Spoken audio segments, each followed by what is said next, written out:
I think most people know the drill here. I'm just introducing. Then we have a talk for 40 minutes or so, and then questions at the end, and I'll compare the questions if you like, Eleonora. So who we've got talking today is Eleonora Harwich, and she's going to talk to us about developing and deploying AI in the NHS, I believe. Eleonora, if you could take it away. Yeah, of course. Thank you so much for having me today. So let me just share my screen. Great, and let me go on presenter view. You can see my slides, everything good? Yes, we can. Fabulous. So I thought that today I would discuss a little bit about the work of the NHS AI Lab in supporting the development and deployment of AI in the NHS.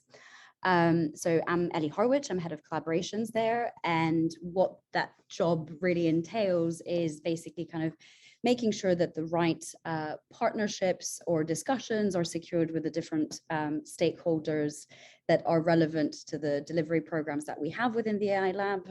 Obviously, being the NHS AI Lab, there's a lot of things that we can do from the center, but ultimately, we're still incredibly reliant, and for good reasons, with a whole host of other stakeholders within the AI landscape. So my job is really to kind of make sure that those conversations happen, that when people think about the different areas of work in which they are, that they kind of think about the different stakeholders that they can engage with, to make sure that whatever efforts or work that we're doing are really either supporting, supplementing, or complementing what already exists within the AI landscape.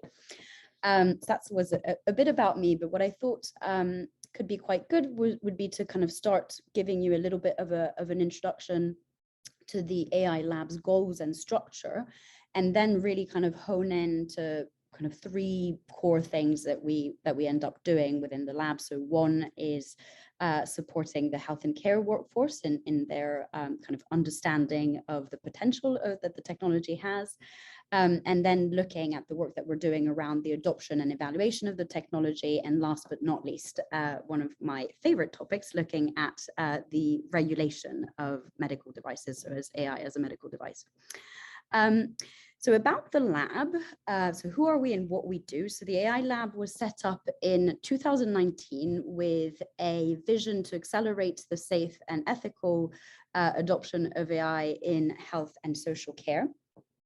As most of you will be aware, the AI Lab was part of NHSX, which now has become NHS England's newly created Transformation Directorate. And what this kind of really means in practice for now, nothing as in terms of kind of grandiose changes, but it's, I think the kind of really interesting thing about this kind of transition and merge is that ultimately now digitization and the digital health agenda at large won't be seen as a kind of separate vertical, but really as a kind of core, kind of horizontal to the delivery or the way that we think about delivering health and care services and the general kind of transformation of health and care services. So, the AI Lab sits within that kind of wider context in terms of the national picture. But our goals obviously have kind of remained the same. So number one is to really focus on demonstrating the potential of the technology. And here really is ultimately trying to demonstrate the kind of potential positive real world impact that the technology can have on the public and health and care professionals. And so this could be, kind of demonstrating how it could potentially increase access to certain healthcare services, or increase the accuracy of diagnostics, or being able to, relieve some of the administrative pressures that the frontline faces. And hopefully through demonstrating that, it can have a tangible positive impact, and that we're not doing this, kind of technological program just for tech's sake, but really focusing on how it can genuinely transform in a positive way what is happening on the front line in the patient experience. We can ultimately affect the second goal around building trust and confidence, or actually really trustworthiness of the technology and confidence in the technology.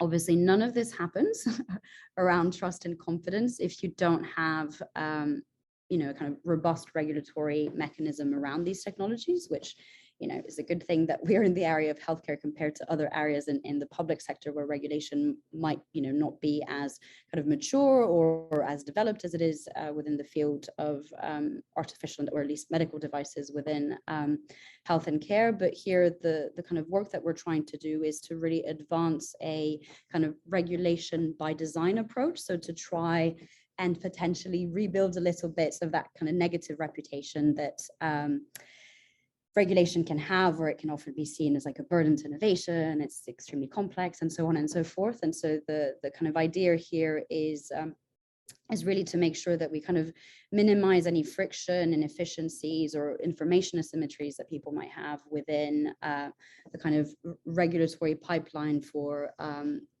data-driven technologies like artificial intelligence, where we're trying to kind of clarify the pathway for regulation from data access all the way through to post-market surveillance. But I'll tell you a little bit more about that in kind of later slides. But the kind of idea here is really to be able to help with the shift in the way that we think about regulation, in the same way that you know, the kind of idea of thinking about privacy by design has now become quite an accepted way of thinking. We like to kind of push for a kind of regulation by design approach to artificial intelligence. So to be able to deliver on these goals, we've kind of divided the lab into a set of programs. And so I'll kind of describe them at a high level here, just to give you a little bit of an idea of what we do. But the kind of first two around the regulation ecosystem and ethics initiative, really, I kind of see them a little bit as a more kind of like support delivery program, if that makes sense, because they really kind of permeate everything else that we do. So be it the work that is done by the imaging team or the skunkworks team or the AI in Health and Care Award, and I'll tell you a little bit more about those programs specifically. But really we try to embed the kind of, you know, work that the ethics team does and regulation team throughout everything else. And then we have these kind of three other programs that focus a bit more on the kind of development and deployment side, as well as the evaluation side of AI. So looking at, you know, kind of imaging, and I have a few more slides about these and the kind of skunkworks team and AI award. In addition to that, we obviously, like many other programs, have the kind of support functions, so the collaboration and engagement, as you can see there, and the kind of strategy and policy function.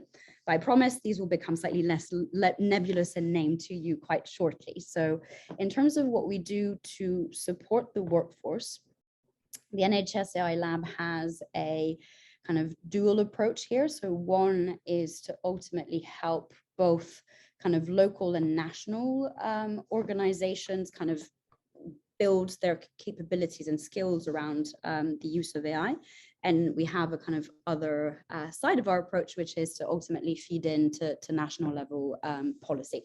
So here I'll kind of hone in a little bit more on the examples of how we kind of practically support the workforce to understand AI. And this is primarily done through our skunkworks team. So hopefully the name will become slightly less nebulous to you now.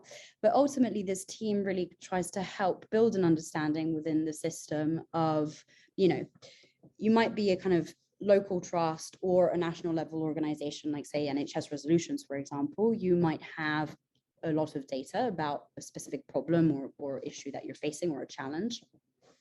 And you might think to yourself, you know, AI might be a good solution to maybe potentially deal with that problem or reach the outcome that I want.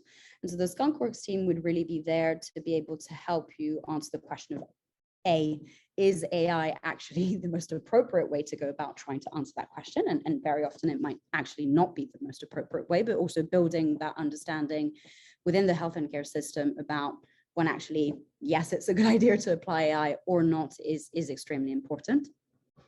But if the answer to the first question is yes, then the kind of subsequent questions are, well, okay, great. So then, but what type of model, and you know, how would you go about developing a proof of concept around this? And so this is where the skunkworks team supports the organization in kind of reaching that proof of concept, which, you know, ultimately, if the kind of idea is then taken up by that organization. They can very well kind of develop that idea further, or at least use that knowledge as a way of being able to make more informed decisions when going about kind of commissioning or procuring a solution.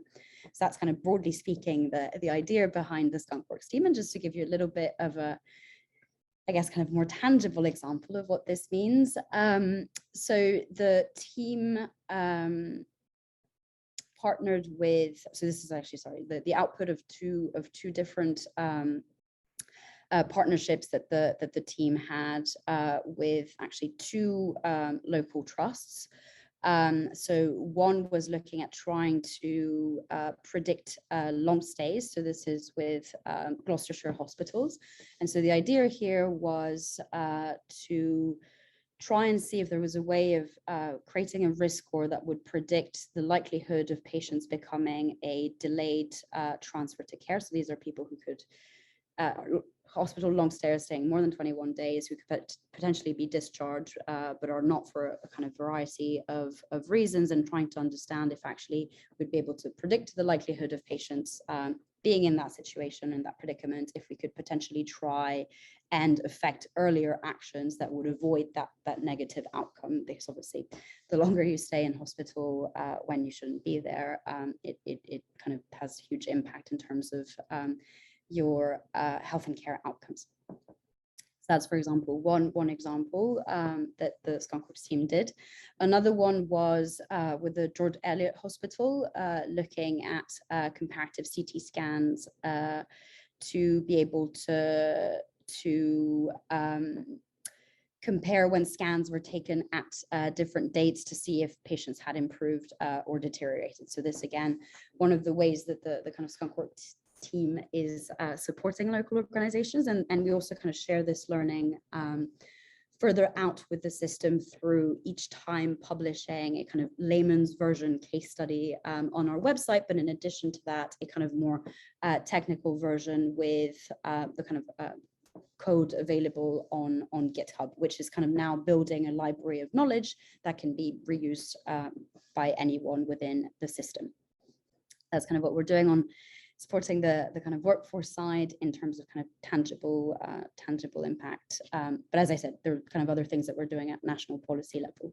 But now focusing a little bit more on the kind of adoption and evaluation side, which is a big chunk of what the AI Lab ultimately does to be able to support we want to make sure that ultimately the type of AI that is ultimately adopted within the system is things that are not adding to the hype, but that are genuinely, kind of evidence-based. So we do this through a kind of variety of programs. And so the big flagship program that we have around this is the AI in Health and Care Award, which basically kind of makes funding available to accelerate the testing and evaluation of AI technologies that, broadly speaking, kind of meet the goals enshrined in the NHS's long-term plan. At least that was the way that it was framed for the first two rounds of funding. For the last third round of funding, added to that was also thinking about technologies that could also specifically help with pandemic recovery efforts. So looking at kind of elective backlog and so on. So for now, two rounds of funding have already been awarded, and the award really here is there to support from the kind of early stage technologies, kind of proof of concept stage more or less, all the way through to technologies that have actually already gone through the regulatory kite marking process, but are seeking really kind of help and kind of co-branding association with the NHS around the real world evaluation of that technology. So through these two rounds, there have been a total of 79 projects that have been awarded funds and that are being supported. You can find a list of all of the companies and NHS trusts involved and research groups involved on the AI Lab website, and also on the NIHR's website and the Accelerated Access Collaborative's website. So it's a program delivered in partnership with those two organizations. And so what that means in terms of numbers is that there's 79 projects for now. total to 183 live research trials at this point in time within the NHS across 164 unique sites across the UK, approximately impacting 100,000 patients, actually slightly under 100,000 patients, but quite close.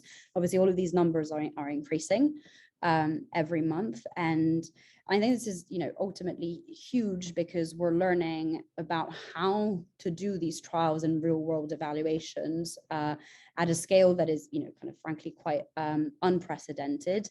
And ultimately the kind of, raison d'etre of the AI award is first to have a kind of huge methodological contribution about how you go about evaluating AI in the real world at that scale, as there's kind of,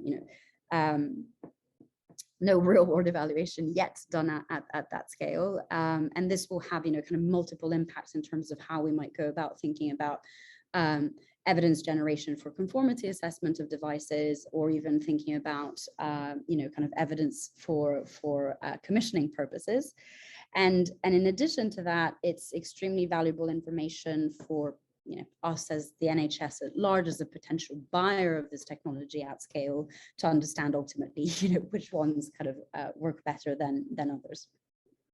But to give you an example of the type of technologies currently being adopted, so here I've kind of framed them a little bit around the potential that these would have to help with some of the elective recovery challenges that we're facing. So obviously there's one which is around increasing capacity in areas where there's kind of big workforce shortages, so radiology being one of them. I think last year the Royal College of Radiologists published a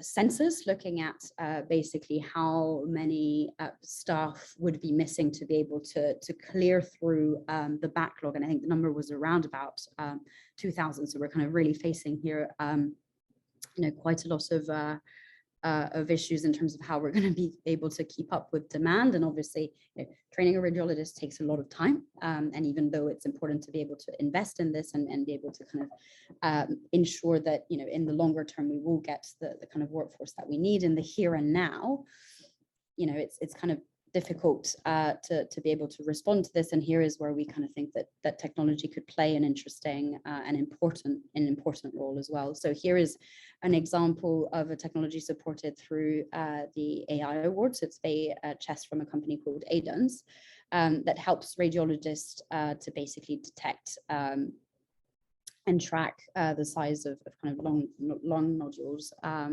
for cancer detection, which is obviously very important to detect as early as possible, given how lung cancer is a very aggressive form of cancer. Also outside of the award, Aidance has actually done quite a lot of work with NHS England, and is actually one of the first technologies to be looked at in a kind of national level program. So the Targeted Lung Health Checks program, which is kind of first large scale lung cancer screening initiative that is kind of substantially supported by AI as a technology. Another example here supported by the award is looking at, for example, trying to move certain, so either monitoring or testing outside of kind of traditional settings, and thinking about how people could be cared better at home, or some of the care could be done within their home. And so here is an example again of another technology provided, awarded an award through the AI award, which basically looks at testing people, for early signs of kidney disease, or trying to make sure that people kind of go through that screening and are detected as early as possible. So the testing kit is sent to people's homes who've been identified through records in GP practices. So to date, there's 470,000 patients who didn't kind of usually engage with the health and care system across 2,000 GP practices that have been contacted. And I think it's slightly less than half have actually now already engaged with the service to kind of fill out that test. And then here looking at a kind of other example where, technologies can kind of be used to help and support with pathway optimization. I also forgot to mention that obviously all of these kind of titles are also in line with NHS England's recent elective recovery plan. And here again, it's kind of looking at how AI could potentially be used to interpret acute stroke brain scans and to understand if patients can be cared for within the trust that they've arrived in, if it's not the kind of hub, it's like specialist hub within a stroke network, and understand ultimately where the kind of most appropriate treatment can be given. And a kind of interesting thing of this platform is that the kind of added feature, which has nothing to do with AI itself actually, is just that the kind of possibility of being able to share images real time between the different hospitals within the stroke network. And actually that allows for a kind of, I guess, democratization of the expertise, really a broader spread of knowledge, because clinicians can kind of speak to each other with the specialists within the stroke hubs. So this is again another example of how we're doing this, and so we are evaluating how these technologies kind of work in the real world. However, outside of the AI award evaluations, there are still some questions which are very legitimate questions, obviously, that people have around how we go about evaluating AI awards more broadly. And how do we make sure that we evaluate performance and make sure that we can kind of answer those questions around how do we make sure that the AI model is not overfitting to the data where it was kind of trained on, and how do we make sure that if an AI device seems to be kind of performing quite well and on the data from hospital A, and we kind of move it to hospital B or C, how do we make sure that it's going to have equivalent performance and not loss in performance in that sense? And actually, how do you make sure that the model might not be systematically underperforming for certain subpopulations, despite the fact that the intended use of the device might clearly specify that it can actually be used on everyone? So these are quite kind of big questions ultimately around the kind of regulation and performance evaluation of AI. And this is one of the reasons why we created the National COVID Chest Imaging Database. So it's going to take you a little bit on a kind of story, but obviously in early 2020, the world was kind of hit by a pandemic. And we thought, what could be the kind of AI Lab's contribution? And here we really saw an opportunity of, trying to make sure that whatever kind of good intentions people might have had at the time to say, oh, might use this AI product and it will kind of help you detect severe cases of COVID and so on and so forth. And given that, people were making decisions with very little information, under quite a lot of pressure, how could we make sure that actually those decisions were kind of made with the kind of best available information at the time? So we just thought that we would create a COVID chest imaging database to be able to advance research, COVID research, but also find ways of externally validating algorithms before they were deployed. And so this ended up now with a collection, I think it's slightly more than 26 NHS trusts donating data to the National COVID Chest Imaging database, which has now over 64,000 images from X-rays, MRIs, and CT scans. And the imaging team actually has published, and I'm going to say recently, it possibly wasn't that recent, but I think probably a couple of months ago, I guess it depends how you view time, the outputs of the validation exercise that they've done, where some companies have basically tested their algorithms against the National COVID Chest Imaging Database, where we ultimately kind of developed a sort of process for that external validation. And so that the kind of findings of that research are available on our website. Obviously, for commercial sensitivities, the names of the companies haven't been mentioned, but it's kind of a really interesting finding. And we're trying to work also in coordination with the Medicines and Healthcare Products Regulatory Agency to understand, how we could potentially do further work in this space around the kind of field of AI rigor and robustness. And so then looking at advancing regulation and ethics, which are, again, questions that are very important and tied to a lot of the work on validation and performance that I just mentioned. We're doing a whole host of other things as well in this space. So what are we doing in regs? So as I mentioned at the beginning, one of the things that we're very, very keen on doing is helping to clarify the landscape through the creation of a multi-agency advisory service. So what does that mean and why do we need it?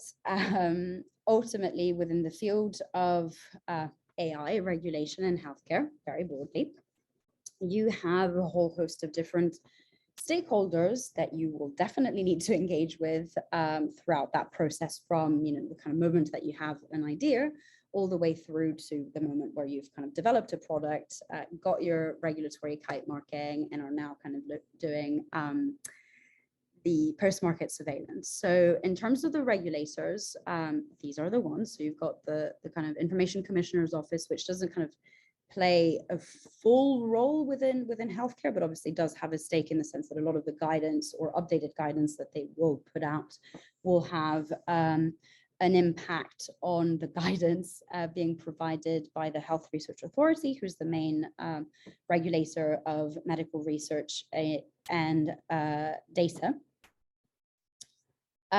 You will most likely have to interact with the Health Research Authority either through just their Research and Ethics Committee to seek kind of ethical approval for a research project that you might be doing, or if you're trying to access personal data and that consent might not be the most practical route for you to gain access to that data, you will have to go through the Confidentiality Advisory Group to seek Section 251 support and eventually kind of go through that. And then, kind of once you've done whatever kind of studies and research to start doing the kind of conformity assessments, if you're classified as a medical device, you will have to interact with the MHRA to do that, and so on and so forth. Once you kind of embed in the service itself, you will potentially have to also register with the Care Quality Commission. Obviously, that's not just it. To be able to do the conformity assessments, you actually have to interact with these bodies called the approved bodies.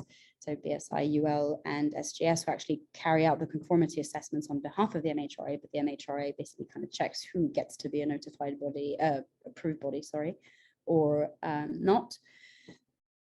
There's also another organization which is really important here, which has a little bit more of a kind of softer power within the field of health and care, because it's not a regulator as such, which is the National Institute for Health and Care Excellence. But obviously they do all of the assessments around cost effectiveness, and it's kind of the main reason why you would get reimbursed within the NHS. So although not a regulator, and it's true that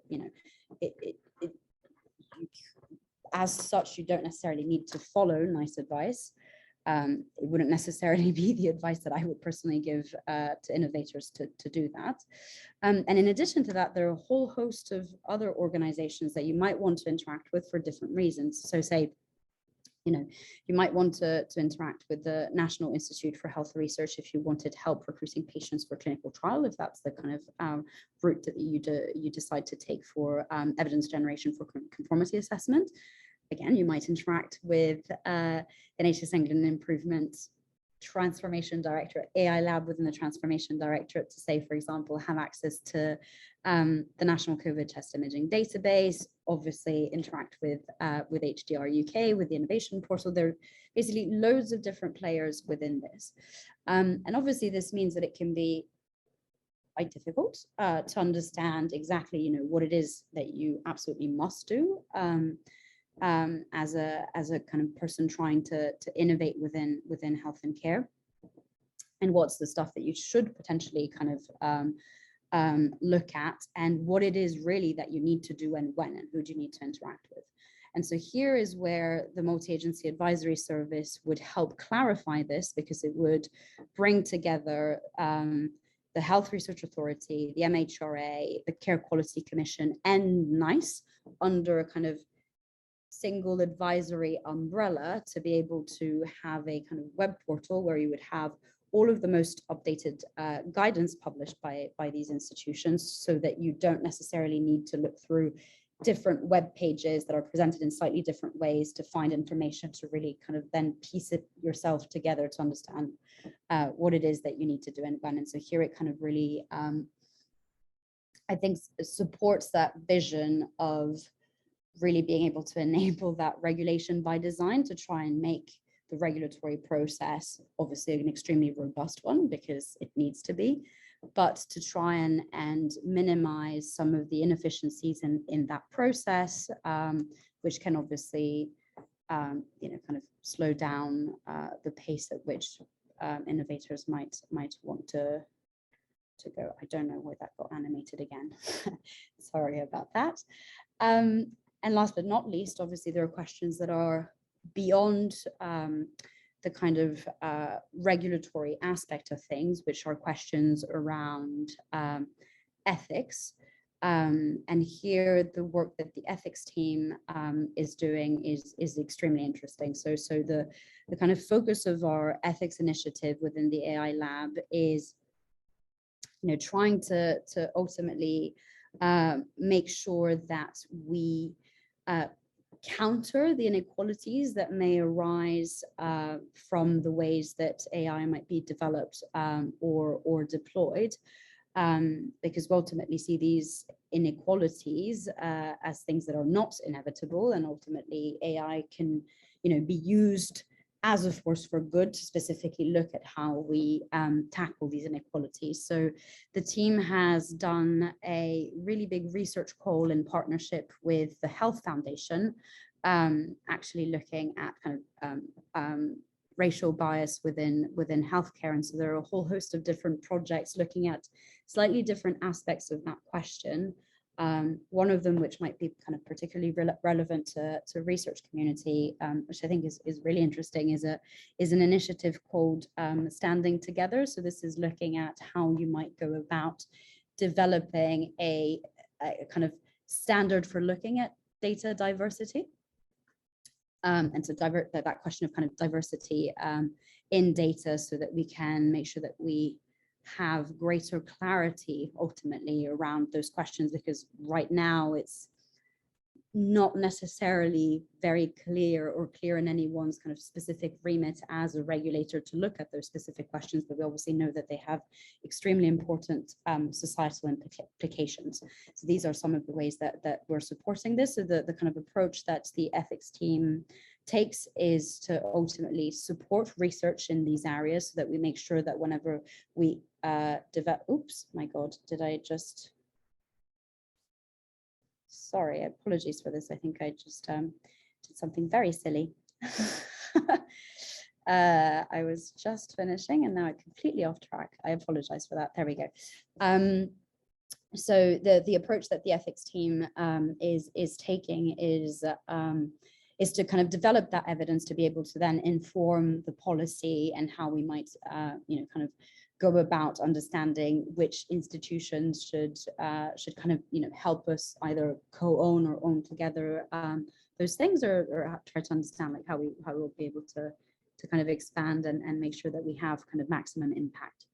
And last but not least is a kind of other example that the ethics team is looking at, and actually has recently published. I do encourage you to have a look at it. Do feel free to send us feedback on it. But we've partnered with the Ada Lovelace Institute to create a the very first actually algorithmic impact assessment in health and care. And so the idea here is also to be able to use that as the kind of very first ex ante tool that we would have to think through the potential kind of negative externalities from the development or deployment of AI prior to accessing data. So we're having discussions, within our teams of like how we might be able to go about trialing the algorithmic impact assessment. So looking at, for example, accessing the NCCID and how we can embed the algorithmic impact assessment in accessing the National COVID Chest Imaging Database. Or how we might go about embedding some of these when the skunkworks team looks at doing some of their projects. We're in kind of very early discussions with other organizations, kind of outside of the NHS Transformation Directorate to try and understand how we might go about trialing this, obviously gathering the feedback after the trial and potentially kind of iterating on those tools. Finally, obviously, having a community and a vibrant community around AI is extremely important to us. So we do host a community on the NHS Futures platform. So please do join us. It's where we, post a lot of the information around, the kind of projects that we do. It's where you can find out how you can, get involved in some of these projects as well. In addition to our website, there's a kind of forum and different discussions. We have slightly over 2,000 members now, and it's been almost a year and a bit that the NHS AI Lab Virtual Hub, launched. And please do feel free to obviously. Anything that I've said is available on our website, but you also reach out through Twitter or LinkedIn. Maybe now I'm ready for questions. Okay, great. Thanks, Ellie. So I've got some questions in the chat, which I often read them out, but maybe it's better. I actually getting people to ask them themselves. Actually, Zoe Bacter, you had a question. Do you want to ask it yourself? Or maybe not. No, just wanted to ask, what was the main hurdle you faced when asking data from the NHS sites, because you would have so many more images available during the time? Yeah, so that's an excellent question, which is actually one of the things that we're kind of currently thinking is so there are two things. So number one, obviously there was a question around kind of capacity and time.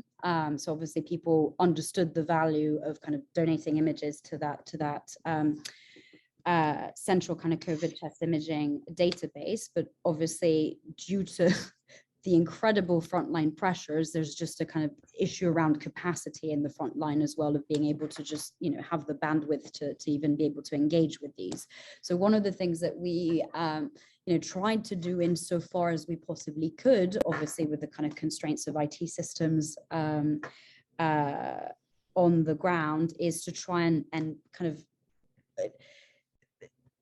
minimize the kind of manual nature that these processes sometimes kind of have within the NHS, and try to potentially automate as much as possible, so that it didn't really kind of become a question of an admin burden that someone had to sit and basically kind of,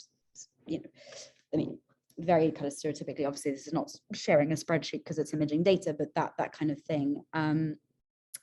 The other thing that that has definitely been, and this is me kind of speaking quite candidly with you all, that has been a bit difficult is also being able to, for us as a team and as a lab, being able to understand, how much capacity we have to do business development, and ultimately, kind of build those relationships with people on the ground, have those conversations, being able to, kind of ultimately, kind of explain the value of this, find people who have the time to engage, because obviously there are just a million other things happening currently within the health and care system than just thinking about something that might be slightly removed from frontline delivery. So yes, there have been quite a lot of challenges, but nonetheless, things that we're kind of, there's a lot of self-reflection basically, and we hopefully will kind of find better approaches as well of kind of engaging with the system. Great. So next question I've got is from Garimer Chowdhury. Do you want to ask your own question, or shall I ask it for you? Yeah, hi, I can ask, yeah. So my question is, I mean, these projects are really amazing. So how can one participate in these projects? Like, yeah. Yeah, so I mean, there's no single way. And I think it's up until now, we've had a little bit of an approach of it kind of depends who you are, your capacity, and a little bit of a kind of case by case.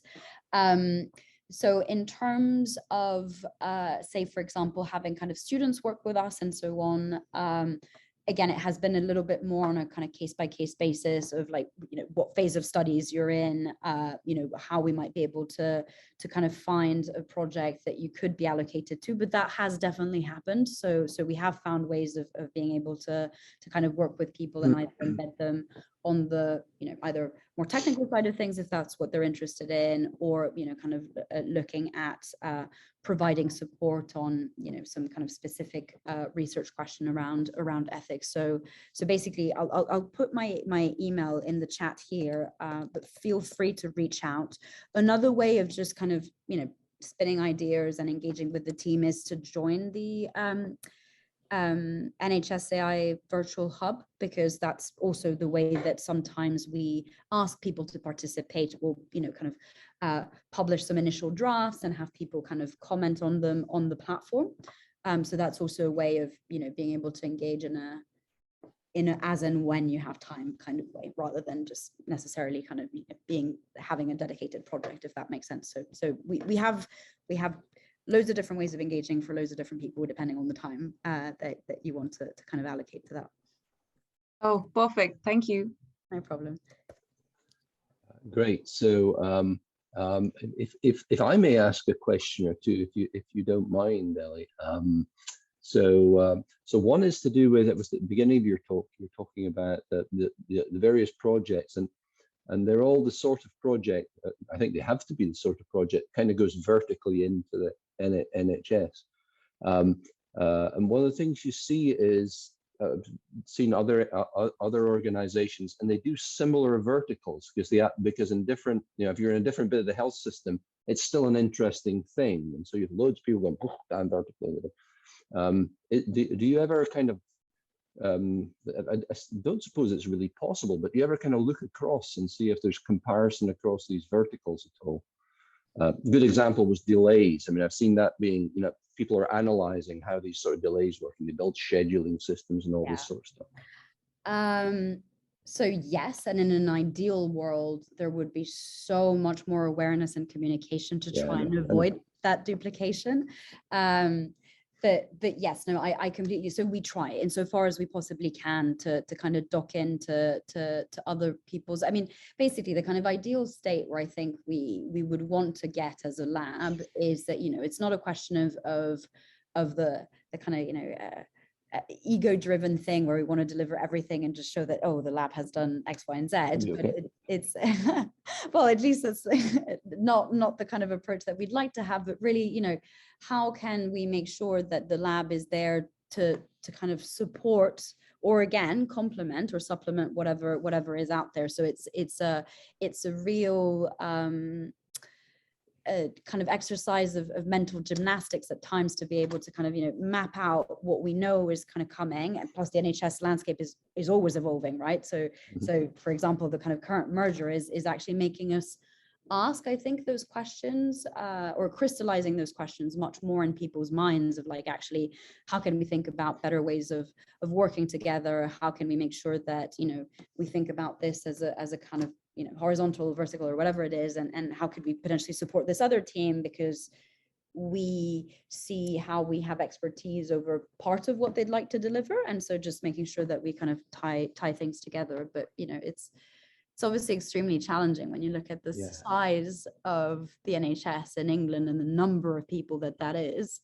It's a lot. It's nearly impossible. I mean, you can't really do it. But I was just kind of wondering if.